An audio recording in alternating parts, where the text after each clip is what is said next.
আজকে জুমার দিন আমারে 2 রাকাত জুমার নামাজ পড়ার সুযোগ দে।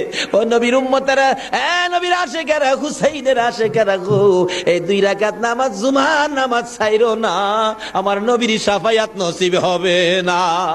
রক্তে লাল হইয়া যদি হুসাইন 2 রাকাত জুমার নামাজ পড়তে পারে গো, আজকাল থেকে কথা দিতে হবে জীবনে কোনোদিন জুমার নামাজ ছাড়তে পারবা না।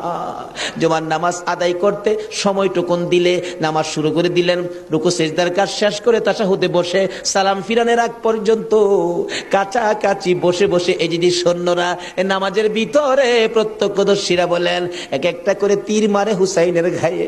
ডান দিক দিয়ে যদি তীরটা মারতো, বাম দিক দিয়ে বেরিয়ে যাইতো, সামনে দিয়া মারলে পিছন দিয়া বেরিয়ে যায়, এই কিসিমের তীর গো নামাজের ভিতরে বাহুতুরটা তীর লাগাইছে। হুসাইন সালামটা ফিরাইয়া নানা গো কইয়া কালতে কালতে জমিনে গড়াগড়ি সরি করে দিলে। নিষ্ঠুর পাষাণ এই যদি সৈন্যের সীমার গলা কাইটা মাথা আলাদা করে নিয়ে গেছে। হুসাইন শহীদ হয়ে যায়। ওদিকে দিয়ে ডাকতেছে। মুহররমের 10 তারিখ সন্ধ্যা যখন হয়ে গেল, উম্মে সালমা বলেন আমি মাগরিবের পর থেকে শুনতেছি নবীর রওজার চারপাশে কে যেন হাউ মাউ করে কাঁদতেছে। মনে বড় অশান্তি, কিসের কান্দার আওয়াজ? দৌড়ায় যাইলাম, যাইয়া দেখি কোনো মানুষ দেখি না, কে যেন কান্দে। এসারের নামাজ পড়ে আমি উম্মে সালমা ঘুমের ঘরে ঘুমিয়ে গেলাম।